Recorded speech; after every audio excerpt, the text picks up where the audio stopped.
Berhias perlu, cantik pun perlu untuk gairah cinta. Akhlak mulia, hiasan yang utama. Tak guna harta benda kalau jadi neraka. Tak guna wajah indah kalau jadi. Wah, suasananya sangat meriah sekali. Aduh, nggak bisa dibayangin deh, pokoknya meriah. Alhamdulillah. Harapan saya mudah-mudahan dengan adanya festival dakwah ini bisa untuk mengembangkan bakat-bakat, juga selain bisa berceramah, berdakwah, juga bisa untuk mengembangkan sebuah bakat seperti bakat bersuara, menata suara, menata bahasa seperti itu.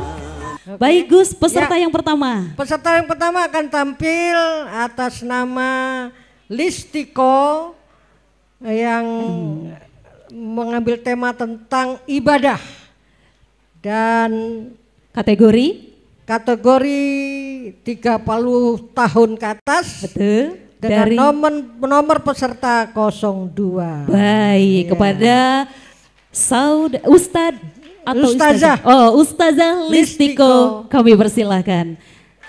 Seiring sejalan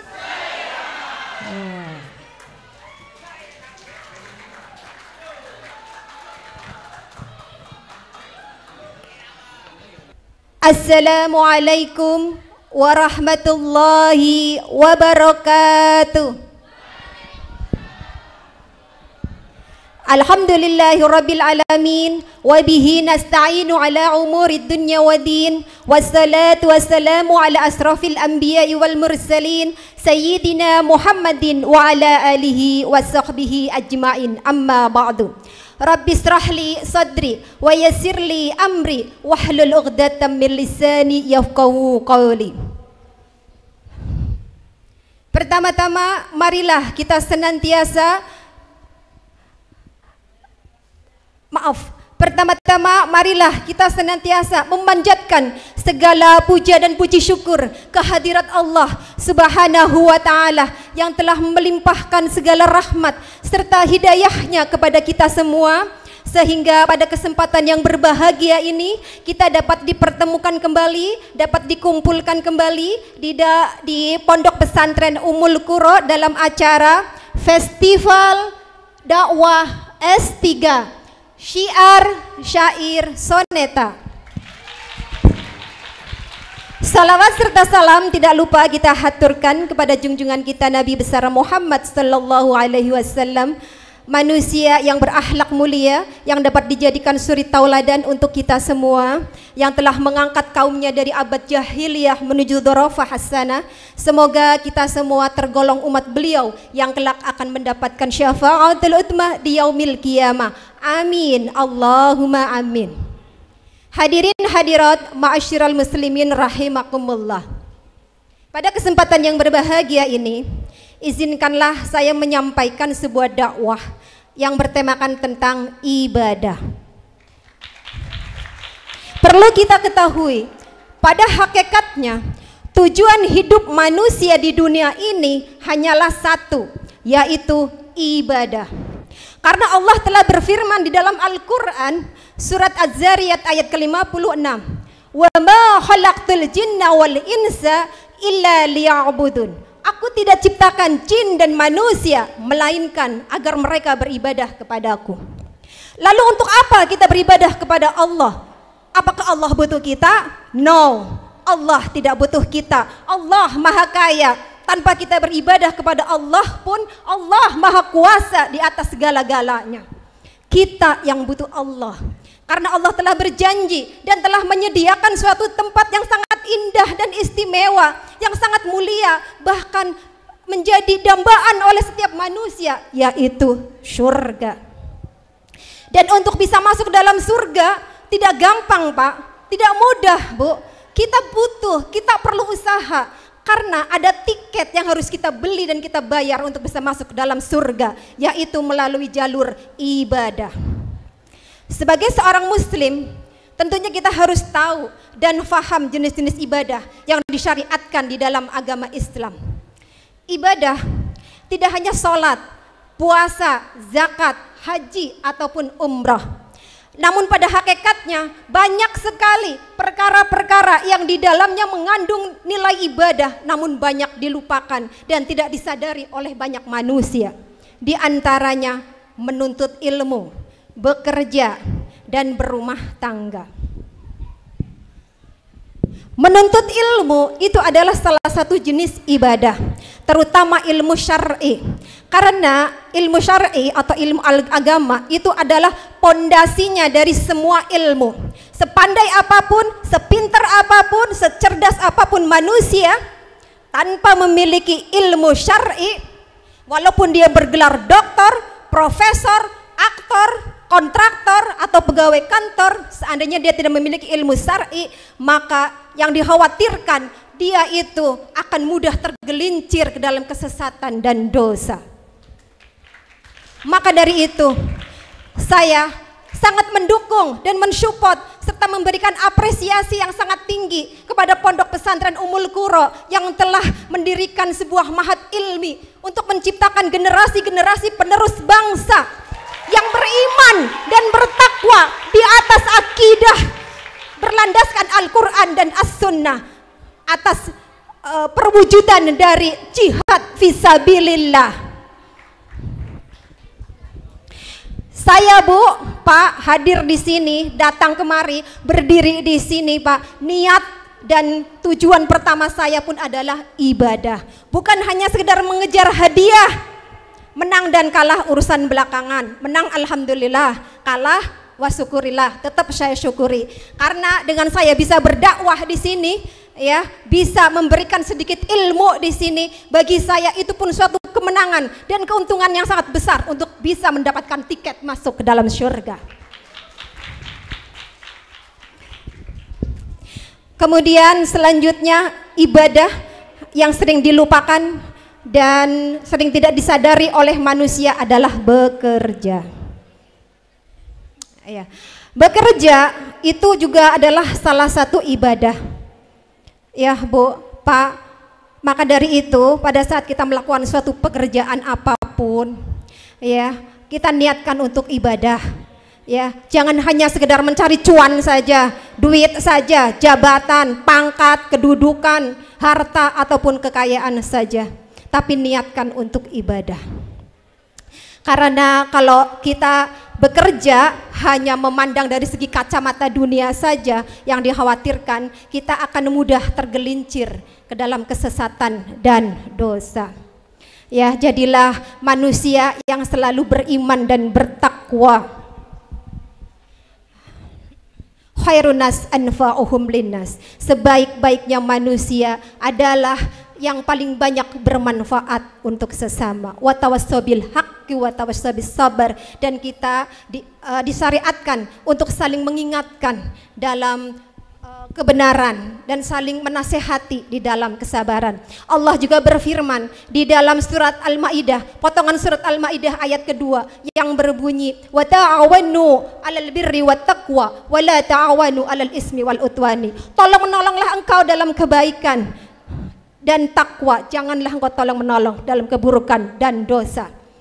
Dan Allah mengingatkan kita di dalam surat Al-Isra ayat ke-7, in ahsantum ahsantum li anfusikum wa in ahsantum falaha. Jika engkau berbuat kebaikan, ya, sebenarnya kebaikan itu untuk dirimu sendiri. Dan jika engkau berbuat keburukan dan kejahatan, maka kerugian kejahatan dan keburukan itu pun untuk dirimu sendiri. Hal jazaul ihsani ilal ihsan. Tidak ada balasan kebaikan melainkan kebaikan pula. Ar-Rahman ayat ke-60. Kemudian selanjutnya, Pak, jenis-jenis ibadah lain yang sering dilupakan yaitu berumah tangga. Berumah tangga, Pak, Bu, itu juga salah satu jenis ibadah. Ya, jadi rumah tangga, karena tujuan utama rumah tangga itu apa? Mencari keselamatan. Ya, bukan hanya sekedar mencari kenikmatan, pelampiasan, hanya kesenangan saja, bukan. Tapi tujuan berumah tangga itu adalah hari keselamatan. Maka dari itu untuk membentuk suatu rumah tangga yang syakinah, mawaddah dan warahmah agar selamat di dunia dan akhirat, ya, ini kita harus pandai memilih pasangan-pasangan hidup kita. Terutama ini untuk para pemuda dan pemudi yang mungkin ada planning, perencanaan ke depan untuk berumah tangga. Sebelum kalian melangkah ke jenjang pernikahan, pilih calon-calon pasangan kalian yang beriman dan bertakwa. Para wanita, pilih laki-laki yang soleh, yang beriman dan bertakwa. Karena laki-laki itu nanti akan menjadi seorang pemimpin di dalam rumah tangga yang harus bisa membimbing istri dan anak-anaknya supaya tidak tergelincir ke dalam jurang api neraka. Ya. Kemudian untuk para laki-laki juga harus bisa memilih wanita yang soleha. Hati-hati loh Pak, laki-laki wanita itu perhiasannya dunia. Nah, ya. Maka coba deh kita lihat, banyak laki-laki yang tergelincir ke dalam kesesatan dan dosa gara-gara wanita. Betul? Rasulullah Shallallahu Alaihi Wasallam bersabda di dalam hadis riwayat Muslim, ad-dunya mata'un, dunia itu adalah perhiasan, khairum mata'ud dunya mar'atus salihah, dan sebaik-baik perhiasan adalah wanita yang soleha. Maka dari itu, ya, ingat nih pesannya Bang Haji Rhoma Irama, Raja Dangdut Indonesia yang terkenal dan ternama, yang syair, ya, lagunya penuh dengan makna, penuh dengan nasihat untuk kita semua, ya, untuk bisa memilih pasangan-pasangan hidup kita, baik yang sudah berumah tangga maupun yang ada planning perencanaan untuk berumah tangga. Salah satu lagunya yang berjudul Dasi dan Gincu.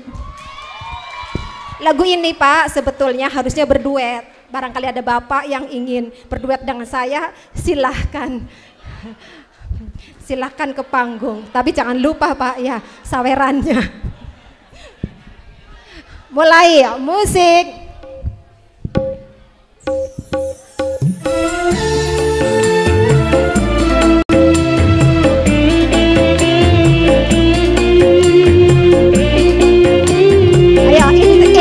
Intro dulu.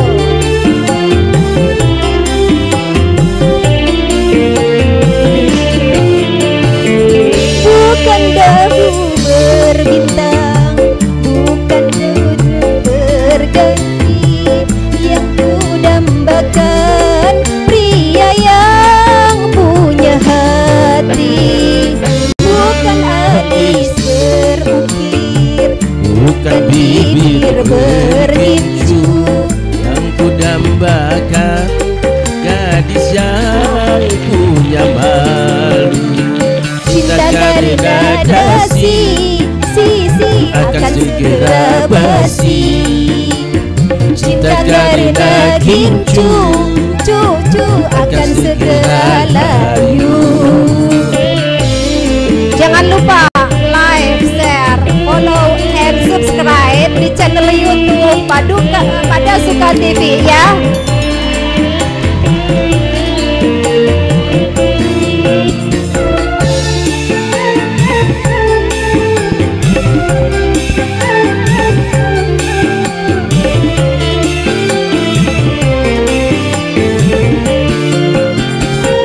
Jabatan perlu, tampan pun perlu, bahkan emas permata, tetapi cinta di atas segalanya.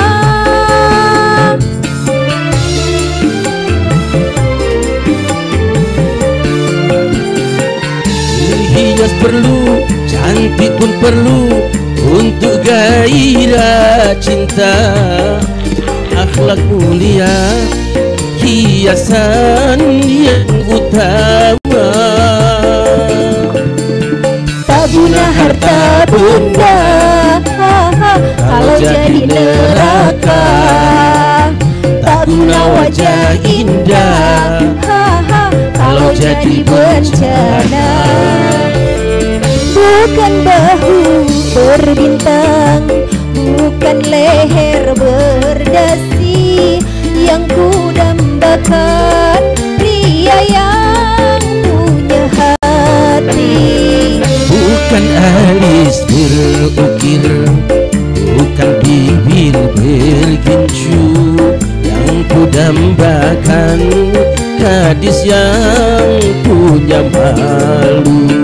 Cinta karena kasih, sisi akan segera basi. Cinta karena gincu, cucu akan segera layu.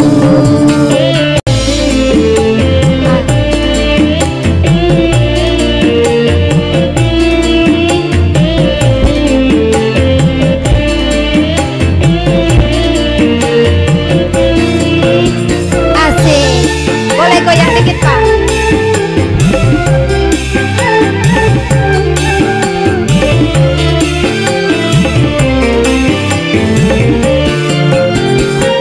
Jabatan perlu, tampan pun perlu, bahkan emas permata, tetapi cinta di atas segalanya.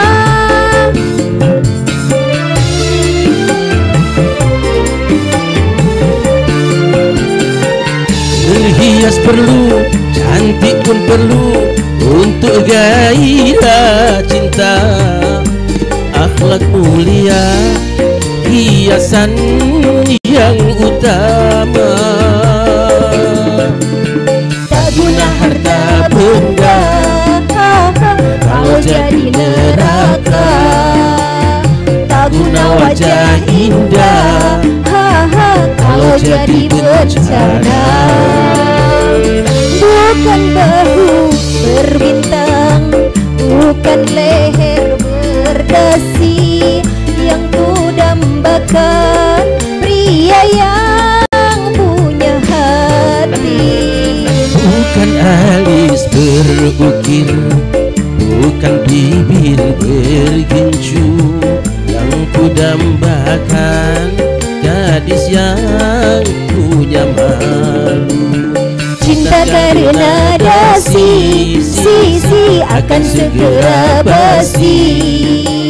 Cinta karena gincu, cucu akan segera layu.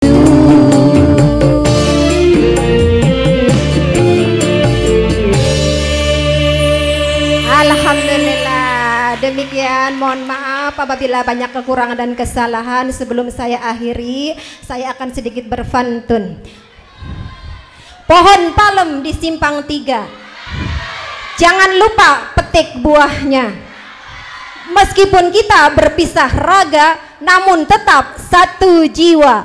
Gema soneta jawara, jagonya Bang Haji Roma Irama. Akhir kalam, usikum wa nafsi bitaqwallah wa billahi taufiq wal hidayah. Wassalamualaikum warahmatullahi wabarakatuh. Baik, waalaikumsalam warahmatullahi wabarakatuh. Luar biasa. Iya. Alhamdulillah, perasaan saya itu sangat senang sekali karena baru kali ini saya mengikuti lomba dakwah. Setidaknya saya bisa sedikit berbagi ilmu di acara ini. Jadi mudah-mudahan dengan adanya lomba dakwah ini bisa menjadi salah satu wasilah untuk saya untuk kedepannya, semoga bisa jadi seorang dai untuk kedepannya. Persiapan saya yang pertama itu yaitu mental, keberanian karena mungkin namanya kita seorang perempuan, jadi ditonton oleh banyak yang bukan mahram laki-laki, jadi kita butuh mental dan keberanian. Yang penting itu dulu yang pertama, seperti itu. Bagi saya tantangan yang terbesar itu ya cukup ini ya, cukup berat juga karena ya pesertanya semuanya lulusan dari santri-santri semua. Mohon maaf, saya sendiri sebetulnya bukan lulusan santri. Alhamdulillah punya ilmu sedikit ya, saling berbagi aja lah, udah alhamdulillah, udah bersyukur sekali. Akan segera basi. Maknanya ini sebagai suatu trik ya, sebagai penyemangat untuk para pemuda, para pemudi ya, seluruhlah masyarakat Indonesia gitu, supaya lebih giat lagi di dalam beribadah, di dalam menuntut ilmu, dan di dalam menjalani semua proses kehidupan di dunia ini. Proses kehidupan itu kan banyak macam-macam ujiannya, sehingga supaya kita mempersiapkan untuk menghadapi setiap proses kehidupan, sehingga ya cukup maknanya itu cukup mendalam, jadi cukup bagus untuk menyemangat kita, hidup kita. Wah, suasananya sangat meriah sekali. Aduh, nggak bisa dibayangin deh, pokoknya meriah. Alhamdulillah. Harapan saya mudah-mudahan dengan adanya festival dakwah ini bisa untuk mengembangkan bakat-bakat, juga selain bisa berceramah, berdakwah, juga bisa untuk mengembangkan sebuah bakat seperti bakat bersuara, menata suara, menata bahasa, seperti itu.